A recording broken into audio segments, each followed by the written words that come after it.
Welcome dear students.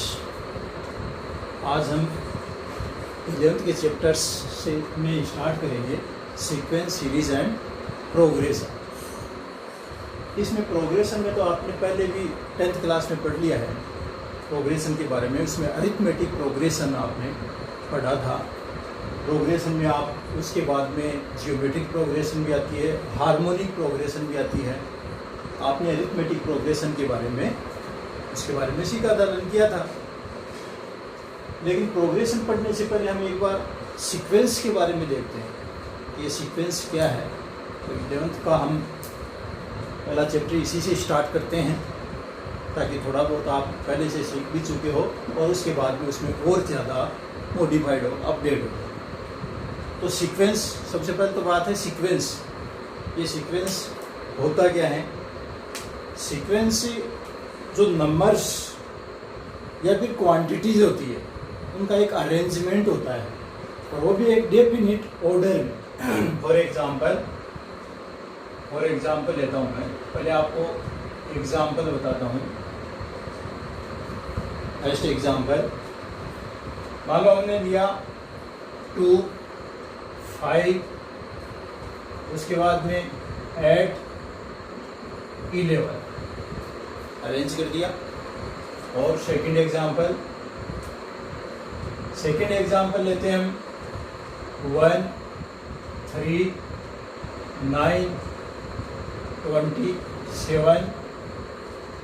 Third लेते हैं 2, 3, 5, 7, 11। और एग्जाम्पल लेते हैं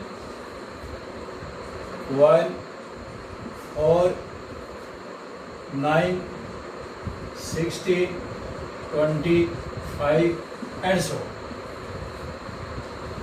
इनमें हम चारों एग्जाम्पल्स में देखते हैं तो इनमें नंबर्स और क्वांटिटीज है वो अरेंज है in a definite order according to a specific rule. तो ये एक स्पेसिफिक रूल है, उससे ये अरेंज कर रखे हमने। अब वो रूल देखेंगे कौन सा रूल है जिससे ये अरेंज है, और वो रूल है, उस रूल की हेल्प से हम इनके जो नेक्स्ट टर्म है वो नेक्स्ट टर्म हम फाइंड कर सकते हैं। तो वो क्या होगी? सीक्वेंस हो गई। इसका मतलब ये सीक्वेंस की डेफिनेशन क्या हो गई? इफ द नंबर्स और quantities are arranged in a definite order under a specific rule then such arrangement is called a sequence. वो आपका सीक्वेंस हो गया। अब देखो इसमें एग्जाम्पल में हम चेक करते हैं। फर्स्ट एग्जाम्पल है, इसमें 2, 5, 8, 11 इस तरह से नंबर्स हैं, वो अरेंज है। अब अरेंज है, इनमें देखते हैं कोई रूल लग रहा है। इनमें रूल क्या है? साफ साफ दिख रहा है यहाँ से।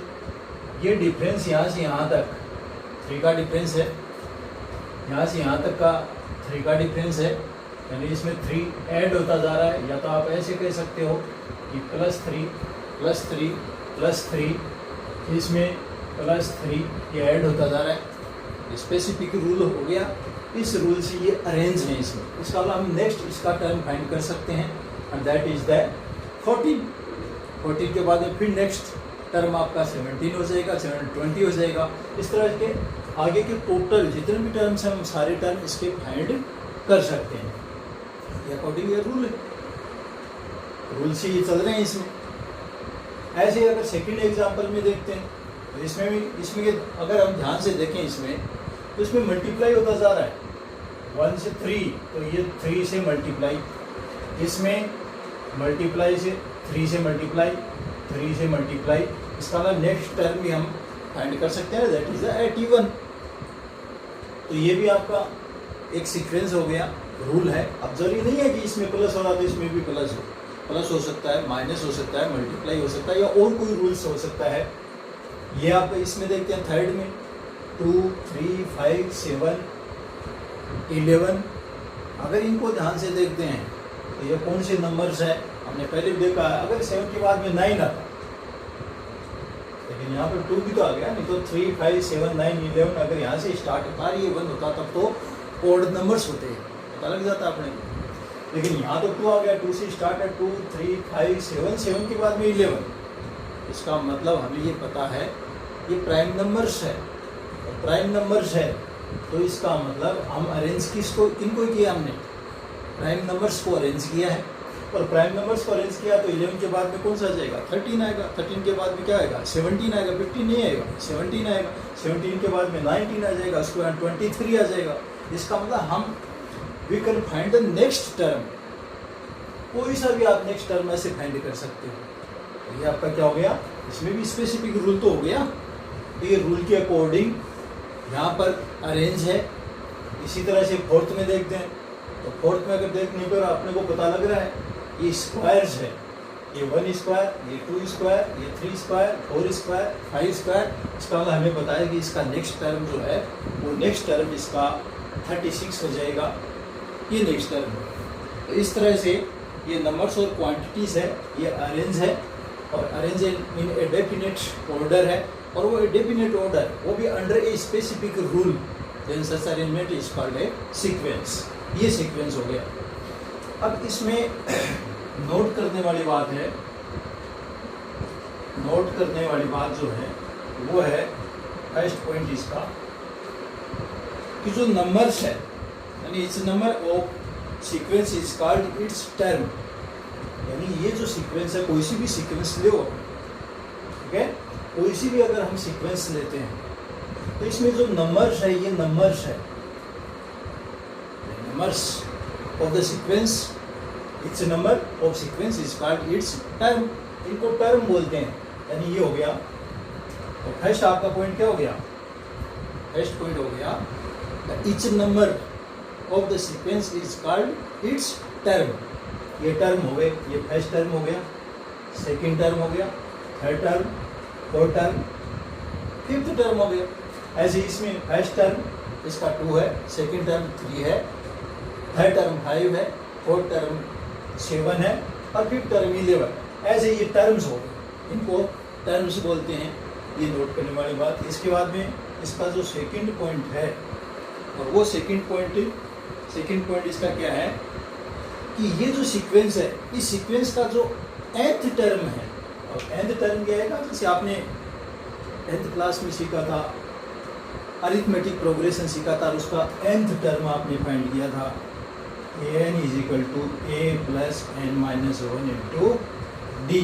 हम इसमें भी फाइंड करेंगे, तो इसमें भी यूज होगा, 11th में भी यूज होगा, सम ऑफ n टर्म्स वो भी यूज होगा। तो वो nth टर्म था, तो वैसे ही nth टर्म में भी आएगा, श्योर आएगा, nth टर्म आएगा, ठीक है। तो इसका मतलब ये हुआ कि जो nth टर्म है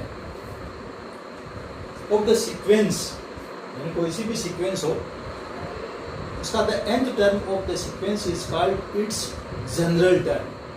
ये जो nth टर्म आएगा यहाँ पर, वो nth टर्म क्या होता है, उसको जनरल टर्म बोलते हैं। And it is denoted by, और वो जो जनरल टर्म होता है, इसका भी जनरल टर्म यहाँ पे होगा, ये जनरल टर्म यहाँ भी होगा, इसका जनरल टर्म ये आगे बढ़ते, इसका भी जनरल टर्म होगा, इसका भी कोई न कोई जनरल टर्म होगा, और इसका भी कोई जनरल टर्म होगा। तो nth टर्म होता है, उसको जनरल टर्म बोलते हैं। And it is denoted by, उस जो nth टर्म है उसको किससे डिनोट करते हैं, या तो हम इसको an, या फिर स्मॉल tn, या फिर कैपिटल Tn, इनमें से कोई सा एक सिंबल हम यूज करते हैं nth टर्म को डिनोट करने के लिए, ठीक है।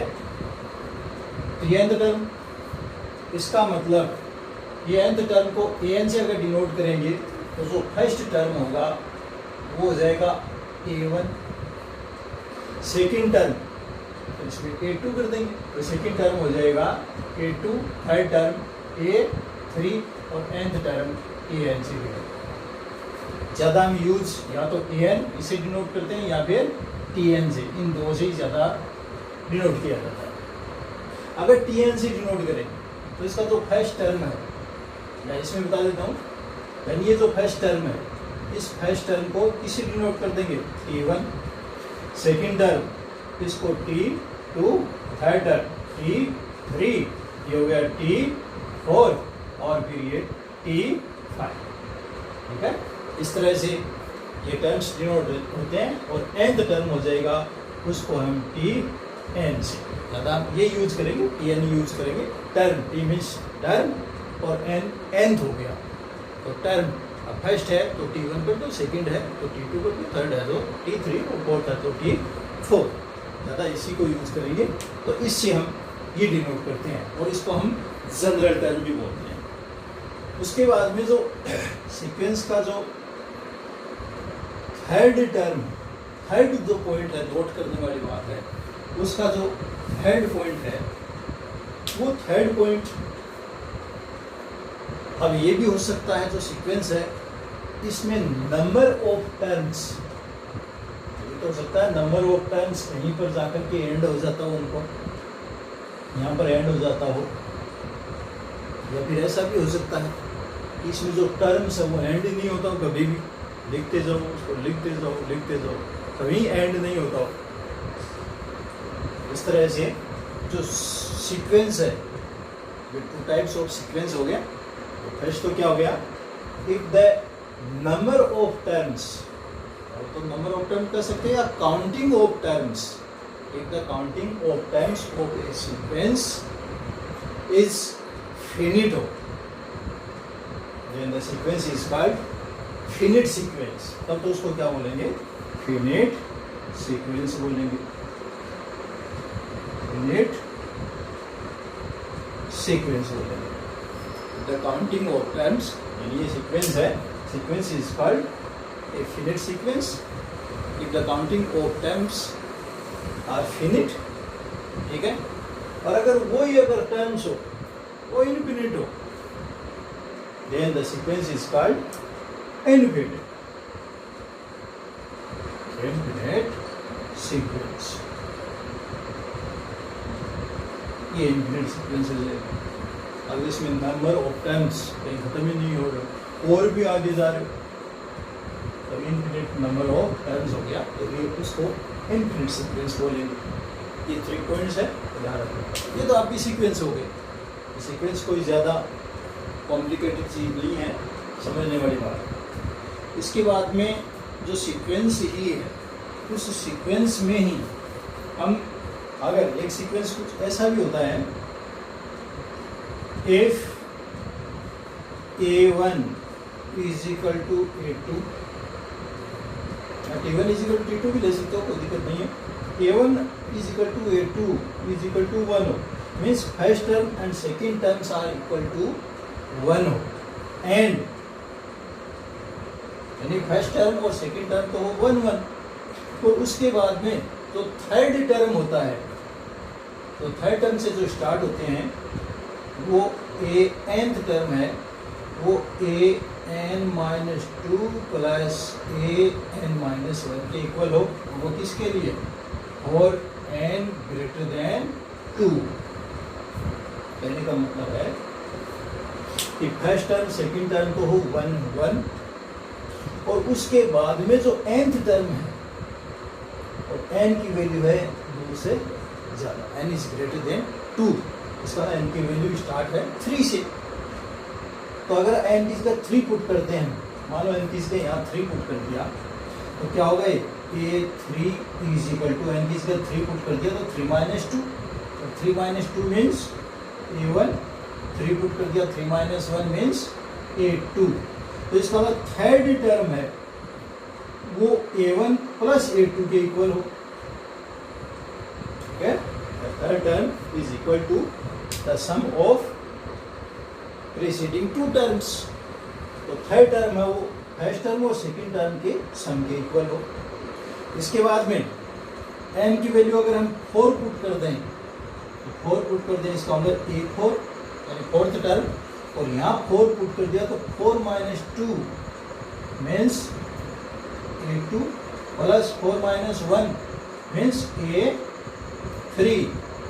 तो इसका मतलब 4 टर्म किसके इक्वल हो, सेकेंड टर्म और थर्ड टर्म के सम के इक्वल, एंड सो ऑन। ऐसे आप किसी का 5 पुट कर दो, 6 पुट कर दो आगे, यानी रिजल्ट ये आता है कि फर्स्ट और सेकेंड टर्म है वो तो 1 1 है, लेकिन आगे के जो भी आप टर्म्स लोगे वो किसके इक्वल होंगे, पीछे के दोनों टर्म्स के सम के इक्वल, ठीक है। तो ये जो फॉर्मूला यूज होगा वो किसके लिए, n ग्रेटर देन 2 के, n की वैल्यू 2 से ज़्यादा हो और n बिलोंग्स टू n हो, यानी n क्या नेचुरल नंबर, यानी n की वैल्यू 3 से स्टार्ट हो, तब ये फॉर्मूला 3 रख दो, 4 रख दो, 5 रख दो। यानी कहने का मतलब है कि थर्ड टर्म से अगर आगे आपको फाइंड करना है तो पीछे के दोनों टर्म से उनका सम ही कर दो, आपके आगे की नेक्स्ट टर्म से आ जाएगी। फॉर एग्जाम्पल बनाते हैं हम इसको, यानी फर्स्ट टर्म क्या है 1, सेकेंड टर्म भी 1 है। अब थर्ड टर्म अगर हम लेंगे तो वो फर्स्ट और सेकेंड के सम के इक्वल, यानी फर्स्ट और सेकेंड के सम के इक्वल, इसका मतलब थर्ड टर्म क्या हो जाएगा 2। इसके बाद में फोर्थ टर्म फाइंड करना हो तो वो सेकेंड और थर्ड के सम के इक्वल, यानी सेकेंड और थर्ड के सम के equal means the fourth term is equal to 3। इसके बाद में अगर आपको फिफ्थ टर्म फाइंड करना हो तो फिफ्थ टर्म फाइंड करना हो तो पीछे के दोनों टर्म्स का सम फाइंड कर लो, मीन्स नेक्स्ट क्या हो जाएगा 5। फिर सिक्स टर्म फाइंड करने हो तो पीछे के दोनों टर्म्स का सम यानी 8 एंड सो ऑन, ऐसे ही आगे। Then the sequence is called, ऐसी जो सीक्वेंस होती है उसको बोलते हैं फिबोनाची सीक्वेंस। ये सीक्वेंस, इसको ऐसा सीक्वेंस बोलते हैं अगर ये रूल्स इसमें यूज होते हैं, ठीक है। फर्स्ट और सेकंड दोनों 1 के इक्वल हो और उसके बाद में जो नेक्स्ट टर्म्स हो यानी इस तरह से हो तो इस सीक्वेंस को हम क्या बोलते हैं, ये फिबोनाची सीक्वेंस बोलते हैं। क्लियर? ये तो आपकी हो गई सीक्वेंस। अब सीक्वेंस के बाद में आती है फिर सीरीज, और सीरीज है, सीरीज देखते हैं अभी। तो सीरीज क्या है इसमें, सीरीज किसको बोलते हैं?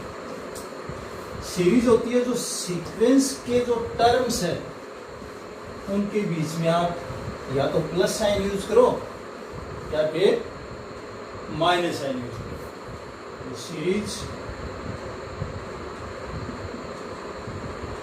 सीरीज क्या है? if A1, A2, A3, A4, A5 and so, इस तरह से आगे भी nth टर्म भी ले सकते, ठीक है। an if A1, A2, A3, A4 an is a sequence, यानी ये अगर एक सीक्वेंस है, then the expression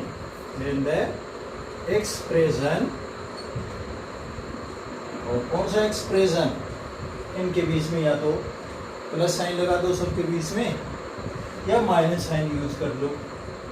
then the expression A1 plus A2 plus A3 plus A4 plus A5 and plus AN, या तो प्लस यूज करो या फिर माइनस यूज करो, माइनस,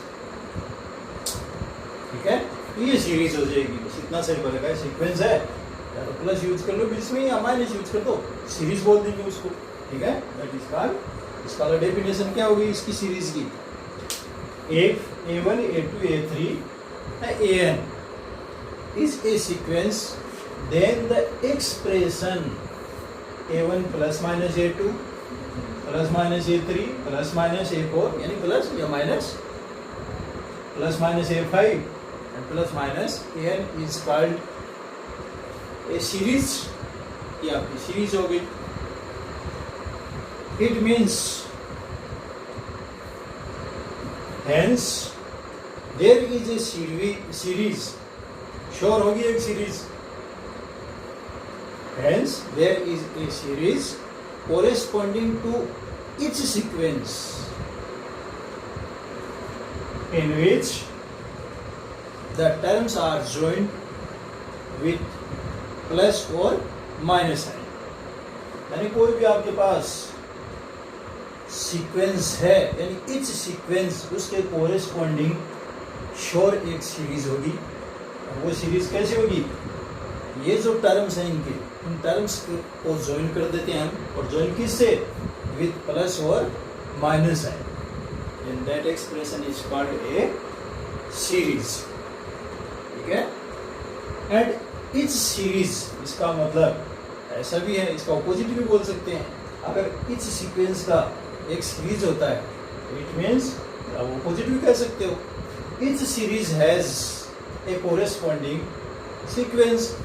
अगर सीरीज है तो इसका मतलब ये हुआ कि उसके कोरेस्पॉन्डिंग आपके पास एक सीक्वेंस भी होगी। ठीक है, प्लस माइनस है तो हटा, वो सीक्वेंस बन जाएगी। इसके बाद में जो सीरीज होती है तो वो प्लस के लिए, उसको हम शॉर्ट मेथड बताता हूँ कैसे इसको डिनोट कर सकते हैं हम। शॉर्ट फॉर्म मेथड तो सोल्व करते हैं, उसके लिए है short form. Short form series है उसकी शॉर्ट फॉर्म, और वो भी प्लस यूज करते हैं। A1 plus A2 plus A3 plus A4 plus A5 and plus A, यानी सबको एक सीक्वेंस थी और हमने इसको सीरीज में कन्वर्ट कर दिया by using the plus sign between the terms of the given sequence. तो इसको आप शॉर्ट में भी कैसे लिख सकते हो? अब देखो, अपने को जितना जो टॉपिक है, जितना जो सीखना है, ये नहीं कि 11th का सिलेबस तक ही, जितना हो सके आपको कुछ एक्स्ट्रा भी यहाँ पर बताया जाएगा ताकि आगे कंपटीशन में यूज हो। ठीक है, तो इसको शॉर्ट में आप ऐसा भी लिख सकते हो, प्लस, और प्लस को हम, अब आपने पहले थोड़ा पढ़ा होगा कि प्लस है उसको हम सिग्मा से डिनोट करते हैं। इसे सिग्मा, समेशन, समेशन, सम यानी उनका सम कर देते हैं, एडिशन फाइंड करते हैं, समेशन, उसको सिग्मा बोल देते हैं। और सिग्मा किसका? ए के रख दिया। अब समेशन मीन्स प्लस, और के की value k is equal to, यहाँ नीचे यहाँ लिख देते हैं जहाँ से k की वैल्यू स्टार्ट होती है, और ऊपर लिख देते हैं जहाँ पर एंड होता है। तो k की वैल्यू, इसका मतलब 1 से स्टार्ट होती है कहाँ तक? n तक। तो k की वैल्यू आप 1 रखोगे, फिर समेशन का मतलब सम कर दो, यानी प्लस लगा दो। तो k की वैल्यू 1, फिर सम कर दिया, फिर k की वैल्यू 2, सम कर दिया, 3 पुट कर दी, सम कर दिया, 4 पुट कर दी, सम कर दिया। तो ये वैल्यू पुट करते जाएंगे लास्ट में n तक, up to n। Put the values of k from 1 up to n, और लास्ट में प्लस, और लास्ट में हमने प्लस क्या कर दिया? एक इसलिए n पुट कर दिया। तो ये जो सीरीज है इसको शॉर्ट फॉर्म इस तरह से भी आप इसको डिनोट करें, ये भी आपको ध्यान में रखना है। ठीक है, ये होगी सीरीज। सीरीज के बाद में प्रोग्रेशन आती है। अब मैंने इसको सीक्वेंस को अभी रखा है, इस पे देखो प्रोग्रेशन और सीक्वेंस में फिर थोड़ा डिफरेंस भी बताऊंगा। इसमें डिफरेंस क्या है? जो सीरीज है उसका ज़्यादा यूज नहीं है, तो फिर प्रोग्रेशन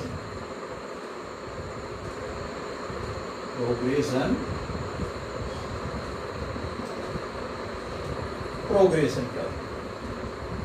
प्रोग्रेशन मैंने पहले बताया था, you have studied about arithmetic progression in class 10। तो प्रोग्रेशन क्या है? इफ द न्यूमरिक वैल्यूज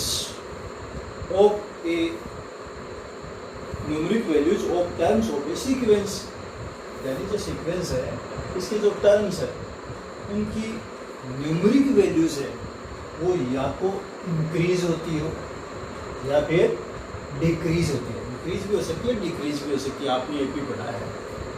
तो उसमें ज़रूरी नहीं कि इंक्रीज ही होते हैं सारे टर्म्स, ऐसा भी तो हो सकता है, कई बार ऐसा भी दे दिया होगा ये 20, उसके बाद भी दे दिया आपको 60, फिर दे दिया 12, फिर 8, 4, 0, -4, -8।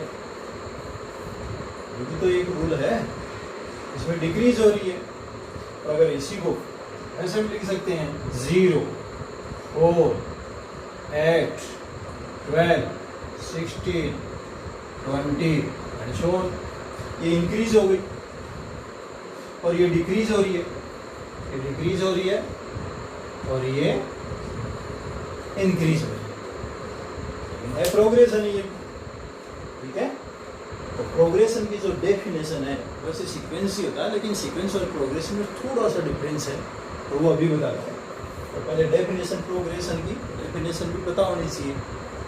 इफ द न्यूमरिक वैल्यूज, ये कह सकते हो या इंग्लिश से ले सकते हो, if the numeric values of the terms of a sequence increase और डिक्रीज, या तो इंक्रीज हो रहे हो या फिर डिक्रीज हो रहे हो अंडर ए स्पेसिफिक रूल। वो इंक्रीज हो रहे हैं तो भी एक स्पेसिफिक रूल से इंक्रीज हो रहे हो, डिक्रीज हो रहे हो तो अंडर ए स्पेसिफिक रूल से डिक्रीज हो रहे हो। अब ये स्पेसिफिक रूल है, इसमें तो इंक्रीज कैसे हो रहा है, +4 +4 +4 हो रहा है, इसमें -4 -4 ऐसे हो रहा है। तो ये इंक्रीज हो रहा है स्पेसिफिक रूल, और स्पेसिफिक रूल इज +4 है और इसमें -4 है स्पेसिफिक रूल, ये प्रोग्रेशन हो गई। तो प्रोग्रेशन हो गई if the numeric values of terms of a sequence increase or decrease under a specific rule, then that sequence is called a progression. Okay? अब इन एग्जांपल्स में से हम देखते हैं। एक डेफिनेशन तो चलो इसकी ये हो गई, first definition.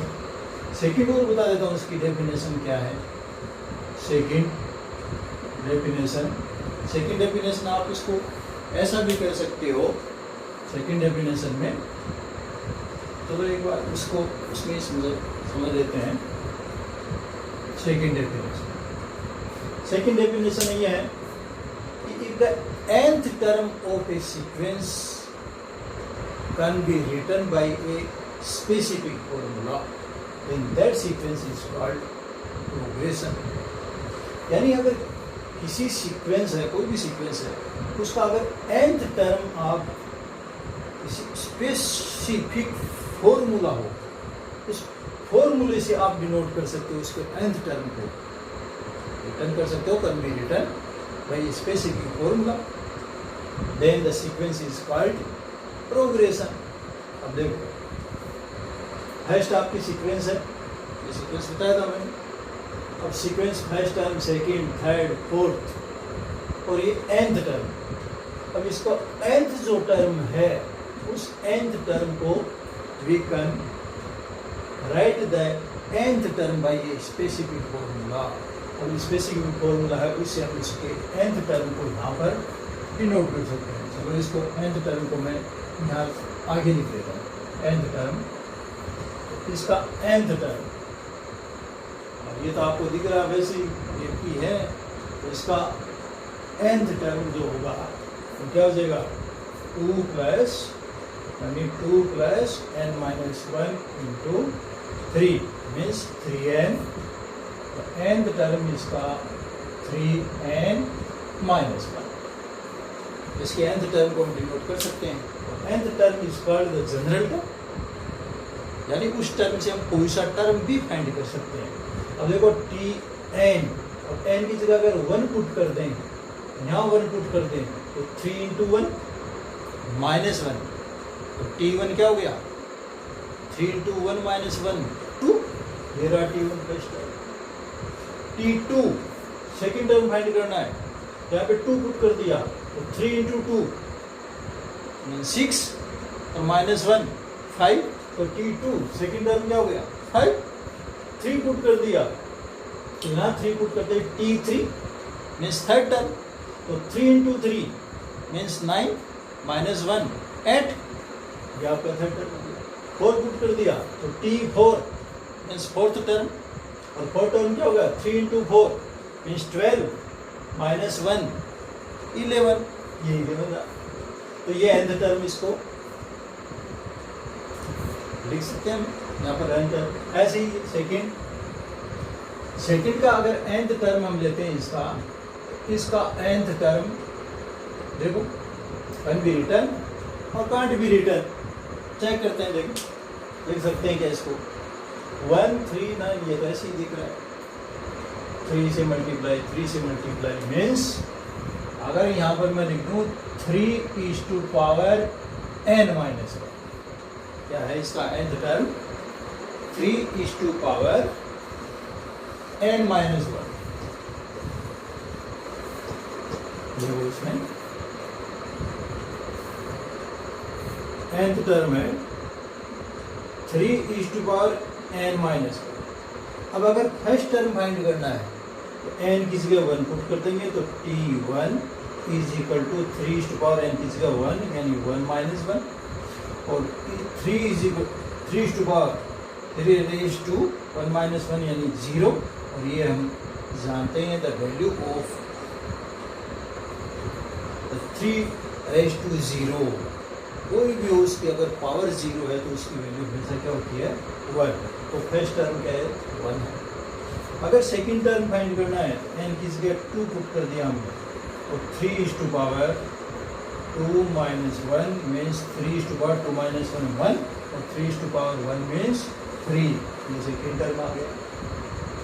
Third term find करना है तो n put the 3 in place of n then t3 तो 3 माइनस 1 3 मीन्स 9 ये 9 थर्ड टर्म हो गई। फोर्थ टर्म अगर फाइंड करोगे तो 4 यहाँ 4 तो 3 माइनस 1 मीन्स 3 और 3 मीन्स 27 आ गया। तो ये आपका जनरल टर्म आ गया इसका। It means this is also a progression. ये भी आपकी प्रोग्रेशन थी, आपको सेकंड डेफिनेशन बताई थी मैंने। If the nth term of a sequence can be written by a specific formula then that sequence is called progression। Third देखते हैं। थर्ड में आपका है 2 3 5 7 11। इसका कोई रूल है? इसका nth टर्म फाइंड कर सकते हैं। When we find the nth term of this sequence, there is no formula to denote the nth term of this sequence। कोई ऐसा फॉर्मूला है ही नहीं। तो यहाँ 2 3 5। अब अगर हम ये सोचते हैं कि ये ओड नंबर्स है तो ओड नंबर्स को तो हम किससे डिनोट करते हैं? ये तो होता है इवन नंबर्स हमेशा। n की वैल्यू 1 पुट करो आंसर 2 आएगा, n की वैल्यू 2 पुट करो आंसर 4 आएगा, n की वैल्यू 3 पुट करो आंसर 6 आएगा, n की वैल्यू 4 पुट करो आंसर 8 आएगा। ये तो इवन नंबर्स को डिनोट करता है हमेशा। आगे की ध्यान रखना, अगर इवन नंबर्स आपको चाहिए तो 2 से डिनोट कर देना। अब कोई भी इवन नंबर है उसमें से 1 सब्ट्रैक्ट कर दो या 1 ऐड कर दो, ओड नंबर आता है। Odd number 2n minus 1। देखते हैं अगर आपको ओड नंबर्स लग रहा होगा तो 1 पुट कर दो t1 n की जगह 1 तो ये होगा 2 × 1 minus 1 2 minus 1 is equal to 1। First term नहीं बना आपका, फर्स्ट ही नहीं बना। ओनली अगर 2n लेते हो आप माइनस 1 नहीं करते हो तो चलो फर्स्ट टर्म में तो 2 आ गया, तब तो 2 आ गया। सेकेंड टर्म ठीक n की जगह 2 पुट करते हैं ये होगा 2 × 2 इज इक्वल टू 4 हो गया। तो सेकेंड टर्म नहीं आ रहा आपके पास। चलिए इसका मतलब इसका कोई ऐसा फॉर्मूला नहीं है। There is no formula to denote the nth term और general term of this given sequence है। तो इसका ये प्रोग्रेशन नहीं है। This is not a progression, it is only a sequence. Sequence जरूर है, ये आप डेफिनेट ऑर्डर में है और एक स्पेसिफिक रूल से अरेंज कर रखे हैं। स्पेसिफिक रूल क्या है कि प्राइम नंबर्स को आपको अरेंज करना है। तो 11 के बाद में 13 आ जाएगा, फिर 17 आ जाएगा, ये तो पता है। लेकिन उसका ऐसा नहीं कि आप nth टर्म को किसी फॉर्मूले से डिनोट कर दो और फिर कोई सा भी टर्म फाइंड कर। अब इसमें कोई सा भी टर्म फाइंड कर सकते हैं। इसमें t की जगह 20 पुट कर देंगे तो 20th टर्म आ जाएगा यानी 3:19 हो जाएगा। कोई सा टर्म फाइंड कर सकते, 10th टर्म फाइंड करना है, T10 10 किसका 10 पुट कर दो, 3:10 - 1 3:9 9 टर्म आ जाएगा। लेकिन इसमें ऐसा नहीं है, डायरेक्ट हम कोई सा भी टर्म फाइंड नहीं कर सकते क्योंकि एन टर्म नहीं बनेगा। nth टर्म एन टर्म होता तो कोई सा भी टर्म फाइंड कर लो, यहाँ एन किसका वैल्यू पुट कर तो डायरेक्ट कोई सा भी टर्म आ जाएगा। इसमें नहीं आ सकता। अपने को 11th का पता तो फिर आगे का टर्म हम फाइंड कर सकते हैं कि 1st 2nd 3rd 4th 5th 6th आपका 13 होगा, 7th आपका 17 होगा, 8th आपका 19 होगा। वैसे डायरेक्ट नहीं कह सकते कि 41 आपका कौन सा टर्म, काउंट करना पड़ेगा पीछे से कि 1st term 2nd term 3rd term कौन सा है, तब पता लगेगा 41 कौन सा टर्म। जबकि nth टर्म जिसमें हो जाता है हम उसी से पता कर सकते हैं कि ये कौन सा टर्म है। ऐसे आप इसमें 4th जो सीक्वेंस है इसमें जो nth टर्म है उसके nth टर्म को आप डिनोट कर सकते हो कि n = n²। n की वैल्यू 1 पुट कर दी, 1² मीन्स 1, n की वैल्यू 2 पुट कर दी, 2² मीन्स 4, n की जगह 3 पुट कर दी, 3² मीन्स 9 थर्ड टर्म। अगर n की जगह 5 पुट कर दिया आपने तो T5 यानी 5th टर्म, तो 5² मीन्स 25 डायरेक्ट फाइंड कर सकते हैं। ठीक है, n की जगह 10 पुट कर दिया तो T10 10th टर्म 10² मीन्स 100, तो इसका 10 टर्म 100 डायरेक्ट पता कर सकते हैं। ठीक है, this is the difference between sequence and progression. ये डिफरेंस का भी है, इसका डिफरेंस, इनमें डिफरेंस क्या है, सीक्वेंस और प्रोग्रेशन में डिफरेंस क्या है। ये हो गया आपका difference between sequence and progression. और ये डिफरेंस क्या है, ये डिफरेंस है कि the nth term of a sequence is always. अब ये नहीं है, उसको हम हमेशा ही इसको डिनोट नहीं कर सकते, ये जरूरी नहीं है। ये भी सीक्वेंस थी लेकिन इनको 1st 2nd और 4th के n टर्म को हम फॉर्मूले से डिनोट कर सकते हैं, लेकिन इसको नहीं कर सकते। तो इसका डिफरेंस क्या होगा, it is not always possible to represent the nth term of a sequence, but in progression the nth term is always can be written।